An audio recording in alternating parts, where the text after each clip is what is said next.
Welcome, ladies and gentlemen, to Carmine's Arena, a cultural gourmet of information, if you will, a feast for your mind and soul. And now, without further delay, the man, the myth, the maestro, Carmine Arena. Greetings, and welcome once again to Carmine's Arena, site of contest and conflict, venue for and of resolution. Resolution in terms of focus, remedy, and commitment, both yours and mine, to the preservation, the propagation, and indeed the celebration of Western civilization. In prior episodes, we discussed the boundless subject of aesthetics and attempted to narrow our aim to encapsulate the need for our efforts on its behalf, and positing its assurance of its generous rewards. In this present episode, Aesthetics Redux, we shall continue to advance the incalculable necessity of beauty, and native prompts towards its precision, its detail, and its perfections, which stand in stark, bold opposition to junk art and, for that matter, junk science. Each, both separately and together, greedily piggyback their way into the realm of beauty's magic, mystery, miracle, majesty's elegance, and authenticity's vigilance, and do so shamelessly in abidance. Junk art and junk science, using the tactics and strategies of false advertisement, bring you evermore the new and improved. Yet all we become heir to is what's skewed in the wrong groove, whilst beauty 'tis all that in us should genetically behoove. Frankly, to speak bluntly, junk science and junk art cling to the sole of one's shoes, needing thorough scraping before one can again step freely and lively afresh from foulness. Genuine art and genuine science, on the other hand, are bonded fraternally, commencing from the microatomic to the macroatomic particles which behave together in mirrored reflection within beauty's magnetic fields of energy, thus to infuse matter so that it shall forever really and truly matter. For as with the great philosopher Nietzsche, we like him should attempt to create things on which time tests its teeth in vain, in form and in substance, to strive for a little immortality and never to be so modest as to demand less of ourselves. In doing what Nietzsche so touchingly recommends, grants those who heed him an unending lightness of being, a lightness that forecloses our childhood to ever be groomed out of us, a childlikeness that invites going home again, no matter how long it takes, to go home and then to understand it for the very first time with the beauty of love on our lips and forgiveness in our hearts. Just like, albeit similar to, a prodigal's parable we inhabit and then richly savor. Art and science help guide our mind's journey. Greek dramatists whose plays are still performed captured the human psyche long in valiant anticipation of Sigmund Freud. Shakespeare's plays and Mozart operas captured robust comedy, plangent feeling, penetrating psychology long before the insights Freud shared. Now, with that extra classical Freudian sum that grasps dramatic tension and dramatic pace, and most particularly a momentous aesthetic, possessing that thrilling alchemy of life and thought transformed into the poetry of words and their music by encapsulating a therapy that comes to terms with the id, the ego, the superego, and yes, the invention of psychoanalysis. Thus, as is clear, art and science do form a fraternal kinship, that brings eclecticism to complementary achievements impossible without their respective input. Science will always endeavor, given its methodology, to discover what's discoverable, while art imagines without the restraints of formula or rules. For the artist, rules must, of course, be learned and studied deeply. But for those who can imagine, attended by beauty, rules are meant to be broken. Needless to say, broken wisely. Moreover, science irons out wrinkles. Art pleats those wrinkles. Both constitute the fabric of civilization at its textural summit of sensibilities.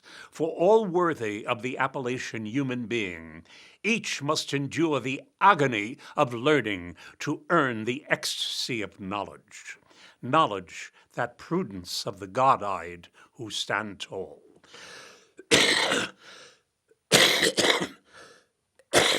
Excuse me. Stand tall above the fray of and from those who have little to say, but say it anyway, to our general dismay. Would that volume find its own decay, so that civilization may win the day, gathering equipoise and counterpoise instead of the damn noise. A great example of art and science having engineered a kinship is best understood in the architectural concept of entasis, E-N-T-A-S-I-S, entasis, meaning a slight convex curve of the shaft of an architectural column, introduced ever so delicately to correct our optical illusion of concavity, produced by an otherwise perfectly straight shaft. This slight swelling of said shafts is intended to compensate for our built-in error that automatically perceives curvature where there ain't none. One of the greatest examples of entasis is its use in the Temple of Athena in Greece, a structure that rests on a hillside and is called the Parthenon. Here the use of entasis is not only to correct the vertical, but applies also to the horizontal breadth of the structure. Without that technique, this masterpiece of architectural artistry would appear from the distance looking up, look like it was imminent collapse. Yet there it stands since before the Christian era. Our senses can be fooled. Magicians know this, merrily sending us forth away from reality. Just think of the many we have mistakenly loved unrealistically. Where's the beauty in that love? Love should be of a quality that traces the depth, breadth, and height the soul can reach when feeling out of sight for the ends of being and ideal grace. Such love grasps and holds close eternity. Reality sans the hype suggests love won't be easily found in a co-ed dorm, nor online with Craig and his list for the listless who are sadly numberless.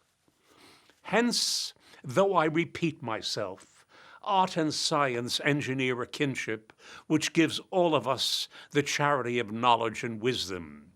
However, all too often, art becomes the orphan of education when education experiences a fiscal crisis. Suddenly art becomes frippery, decoration, entertainment, and thus we excuse our indifference, thereby and there because. Yet this indifference becomes the essence of inhumanity, placing our natural humanity in deficit. A transit generation left nitwits, sans spirit, and aesthetically non-starlit of heredity in postscript. It is that I bemoan the evidence that shows the ancients far smarter than we accord credit. In fact, we hold them at a discount. Yet we soon forget an awful lot we later rediscover and claim same as novel. Such be the arrogance of the Philistine in the boob-tube mode, and in ignorance bestrode. What Philistines can't understand of ancient accomplishments, they subscribe to the intervention of extraterrestrials. Such is what we mean by junk science and junk art. Global warming falls into the category of science fiction, especially when using Al Gore as an authority. Al Gore and Gore's perennial erroneous algorithms reminds me of Da Vinci's warnings of authority. Anyone who conducts an argument by appealing to authority is not using his intelligence. He is just using his memory. At another future time, we'll return to the new religion of global warming in visitation of Gore's posterior, a posterior as might be viewed and portrayed by Da Vinci, frankly portrayed as inferior. Now to marvel at another peerless artist, the matchless Michelangelo Buonarroti, born in 1475 and remains as cutting-edge as tomorrow, as he traversed the realms of poetry, painting, sculpture, and architecture. Yes, Buonarroti, which loosely translated from the Italian means well tamed, tamed for his special genius, as opposed to badly broken, tamed only for mediocrity. Needless to say, a masterful combination, a combinatoriality of art and science, was gloriously achieved by Michelangelo, the architectural design to the dome atop St. Peter's Basilica in Vatican City as an example. The dome, a double shell glory that engineers and crowns the palpable essence of Western civilization. In his humility towards his maker, Michelangelo had taken drafts and models of design earlier envisioned by others and subsumed the differences into a giant wholeness of sweeping, eclectic selection. Ever alert to challenging himself, this singular artist had a quite humble view of his poetry, as against the pride he took in his painting and sculptures, calling his poetry something foolish. He wrote some 300 sonnets, which, despite his opinion, show him to be a gifted worker with words. To read his poetry is to share in his fears about himself, his wayward proclivities and temptations, which were an affront to God, his creator, who had bestowed upon him gifts ample enough for 100 other great artists of the Renaissance. Artists were meant with their skills to exalt their creator, not to default on their sacred obligations. The conflict he suffered was nonetheless resolved without verdict of innocent. His obligations enjoined to stand up to the junk diet of aesthetic ignorance, ignorance which carelessly reduces life's nutriments attendant on knowledge and its kin, wisdom. I, yours truly, have lived long enough to come to know man's yearning for the commonplace, deceptively called cool, hip, and of course rad. Rad, that tetrad makeup of sad, bad, and double left, and doodads left unclad. In very fact, stark mad. Yes, what I love about art and artists is their striving for perfection, which all too often deserts them in the act and art of living. But as such times, it is meet to remember that Christ did not sacrifice to free saints, but to forgive sinners. In so doing, we, in heeding that tiny voice which accompanies our days, can and shall defy consummate loss, defy the demonic fear of death and hell. Yes, the art and science of beauty is an inextinguishable craving, a craving all of us do well to hone and make foundation stone, as opposed to misplaced egos tottering thrones. Please forgive me, I deal with my allergies. On the contrary, having beauty, our stepping stone on the journey toward placing ego in its proper temperate zone. Einstein memorably observed that we cannot solve problems with the same thinking we used when we created them. That certainly pertains to dope addicts and those others already mentioned who make suffering a bad habit. The political left, for one other example, are addicted to moaning. They divide to conquer while preaching diversity deceptively. I say deceptively because diversity is less an imperative of local or surrounding cultures, as is diversity, or more appropriately, eclecticism, an imperative worn lightly in arts and sciences, practice apart from the free fall of political theory, a theory with its untidy theoretical biases expounded by nanny-state do-gooders who don't observe reality. Yet reality stares us straight in the face when crossing not far off but adjoining borders. We can comfortably straddle with both legs simultaneously. There's France, there's Germany, there's Spain, Portugal, connected geographically and geologically, but worlds apart in linguistic expression, worlds apart in emphasis of shared values, identifiable even in native dress and facial appearance. Long live this difference. I celebrate this variety, and so should and must we all, for what will be lost if we are talked into striving, I should say, to become one another ad libitum, and we succeed dum-de-dum-dum and dumber. Aesthetic eclecticism remains a viable choice, aping one another a tyranny. Culinary tastes, as dictated by the aforecited stunted cultures, lumped indiscriminately together, as it were, gone alpo, mumbo jumbo, blotto, accelerando. Some out there may think I'm playing with words, engaging ad lib, glib, with which to do more than fib. But your arguments, and I've heard them all, about diversity and its globalism come altruism, your arguments are products of logical fallacies and circular reasonings, lacking the prudence and patience to keep one's eyes set on wisdom's compass and its pointed direction toward reality's ideals as against the commonweal torn piecemeal. One direction we can explore being the comforting kinship of the science of medicine and the art of medicine.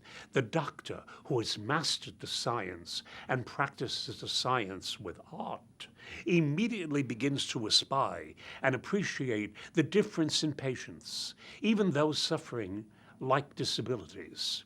That insight or lack thereof makes or breaks the value of any physician who ignores the psyche and personality of the patient before him. Science cites percentages, while art holds math within a matrix that doesn't easily morph, nor rationally morph into human comprehension in, say, terms of divine intervention.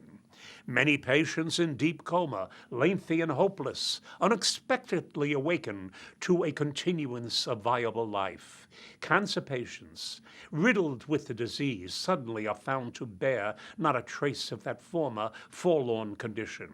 Yes, my friends, junk science and junk art are like reality television, designed for people without actualized imagination, merely a virtual one. There are endless tales of hospices with so-called dying patients who exhibit all the age-old symptoms of looming death, nevertheless end by zooming right out of these necessary institutions to go on living for years thereafter. Some would call this a misdiagnosis, some others a miracle.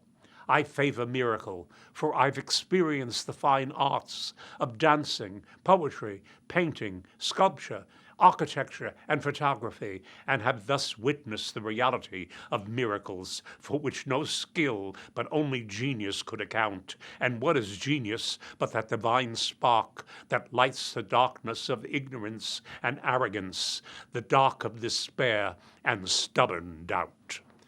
I've played solo recitals and concertos with symphony orchestras and realized I had the steadying hand of my guardian angel that significantly and generously added meaning to my hours of practice in solitude. But for that smiling presence, application with magnetized details to create authenticity and receive that divine stamp of approval. Seriously observe the paintings, I should say, with all of your five senses in balletic balance, with your sixth sense in intuition.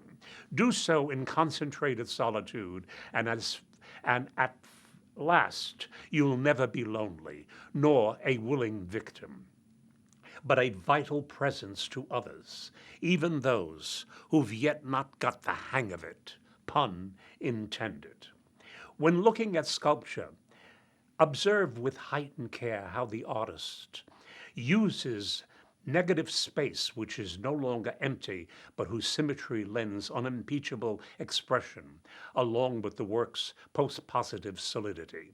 Listen, don't merely hear music randomly, and while listening, imagine you've written it. The technique will soon fill your otherwise random emptiness. An oversight you will in future, in music's absence, apply to any other problem needing your full attention. You'll be surprised after some practice, surprised with the harmonics of your bold solutions captured in silence. Silence except for my cough, of course. Forgive me. Above all, these hints to the enjoyment of fine art are not easily won. However, it is wise to remember that no effort goes unrewarded. Just think of the effort of taking one's first steps.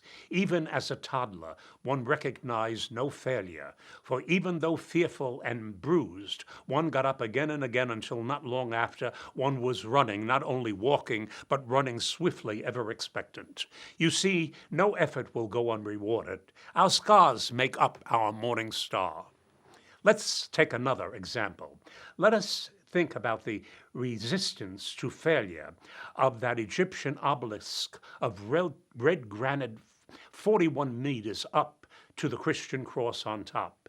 Originally erected in Egypt at Heliopolis by an unknown pharaoh and placed in the circus of Nero to ultimately find its august presence in St. Peter's Square, the only obelisk in Rome that had not toppled.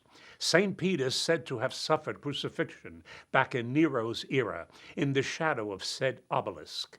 And behold, here it stands impressively tall in that all-embracing square in Vatican City, now subsumed by Christianity, whose syncretism respects varying cultures worldwide, subsuming the ecumenical unto the fast-held Eucharistic. This massive monolith was respectfully erected with immense difficulties. Thus, here again, art and science engineer a well-earned kinship. Neither was junk art nor junk science, as the laborious task was given evidence recorded in famous engravings. Obviously, as I've shown, art and science can be equally and fruitfully merged, but don't let us fall into the fallacy that people can be merged. This era would lose sight of those varying self-sustaining cultures earlier cited, cultures which enrich the otherwise politically corrected deficit expressed and yes repressed in and by diversity, herein after known as the Alpo effect. And now I close with an all-encompassing demonstration of art advancing years ahead of science that later, much later, caught up at ballistic speed that is yet ongoing without end. The art to which I refer is literature. The rescue and the science trailing is forensics. Please attend to me. One need not any longer worry about understanding that kinship I merrily exalt, the bond that is between art and science, when we've only to hear the name of Sherlock Holmes, that literary sleuth brilliantly imagined by Sir Arthur Conan Doyle. Holmes and forensics were born and grew up along the byways of aesthetic invention and of forensic conceptions. Yes, 'tis well to remember that science, no matter its greatness, only discovers what is, while art reveals to disclose what wasn't. Guilt back when was often mistakenly determined by blackjack beatings in the bowels of police stations. Doyle via Holmes came to the rescue, the art of literature imagining a heretofore unknown science of criminology and forensics, its procedures and collections. Guilt now becoming a certainty beyond reasonable, non-blackjack extracted doubt. What a moral victory, victory by way of clues which strongly out-argue the sundry undervalued views of yesteryear's accused. Holmes patiently pursued truth unto moral stature, and so to the present day the process of forensic continues to develop and expand avenues to pursue issues of virtue, no longer ill-construed, along with guilt we now justly deign to conclude.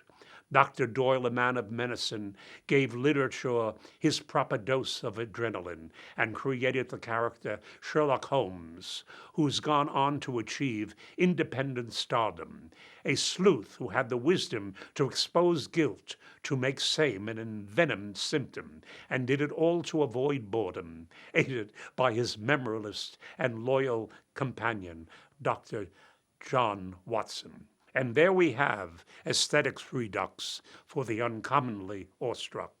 Till next time, and in your valued spare time, remember to dwell on the shared aesthetic bonding and blending of art and science. Each in tandem yield up inventions nothing short of sublime. Farewell. If you have any comments or other remarks, and that I perhaps could even read on some of these broadcasts, please do not hesitate to write to me, Carmine Arena, P.O. Box 1029, Larchmont, New York 10538.